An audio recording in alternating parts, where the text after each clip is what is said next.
नमस्कार. परवा लोकसभेत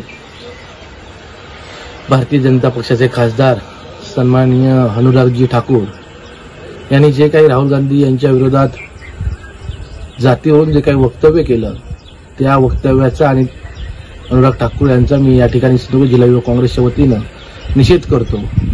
कारण जे तुम्ही त्या ठिकाणी देशाचं सर्वोच्च सभागृह मानलं जातं आणि त्या सभागृहात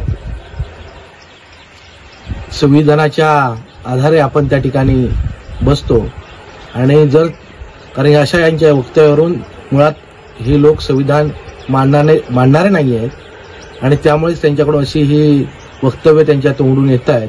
आणि हे वक्तव्य केल्यानंतरही देशाचे सन्माननीय पंतप्रधान मोदीजी या वक्तव्याचं जर समर्थन करत असतील तर यातूनच त्यांची मनुवादी विचारसरणी यातून दिसून येते. आणि या सगळ्याचा निषेध मी पुन्हा एकदा सिंधुदुर्ग जिल्हा युवक काँग्रेसच्या वतीनं करतो. कारण नुकत्याच झालेल्या लोकसभा निवडणुकीत राहुल गांधींची असलेली लोकप्रियता आणि राहुल गांधींचं सध्या लोकसभेतील जे विरोधी पक्षनेते म्हणून ज्या अभ्यासू वृत्तीने सर्वसामान्यांचे प्रश्न तिथे शेतकरी असतील, कामगार वर्ग असेल आणि त्या ठिकाणी पत्रकार बंधू असतील यांच्या बाजूने जे काही प्रश्न मांडतायत ते कुठेतरी भारतीय जनता पार्टीच्या तसेच सन्माननीय पंतप्रधान यांच्या पायाखालची वाळू सरकल्यासारखी आहे. आणि याचा सारासार राग म्हणून शेवटी ती खालच्या पातळीवर जाऊन त्यांच्या जातीला हात घालण्याचा पराक्रम या अनुरागजी ठाकूरने केला.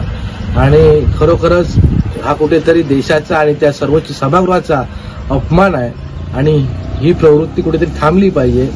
आणि मला वाटतं ह्या लोकसभेत त्यांना कुठेतरी थोडंसं जनतेने दाखवून दिलं संविधान काय असतं आणि त्याच्याच आणि यानंतरही भविष्यातही याचा कुठेतरी सर्वसामान्य लोक ही गोष्ट नक्कीच लक्षात ठेवतील.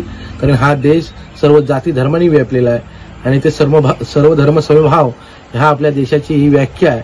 आणि ह्या अशा व्याख्येवर आपला देश चालत असताना अनुरागजी ठाकूर सारखे जर खासदार अशी जातीपातीवरून जर वक्तव्य करत असतील, कुठेतरी जाती धर्म तेढ निर्माण करण्याचा प्रयत्न करत असतील ते खूपच आपल्यासाठी धक्कादायक आहे. पुन्हा एकदा मी या सर्व गोष्टीचा सिंधुदुर्ग जिल्हा युवक काँग्रेसच्या वतीनं निषेध करतो. समर्थ न्यूज चॅनल यूट्यूबवर सबस्क्राईब करा व बेल आयकॉनवर क्लिक करा आणि रहा अपडेट.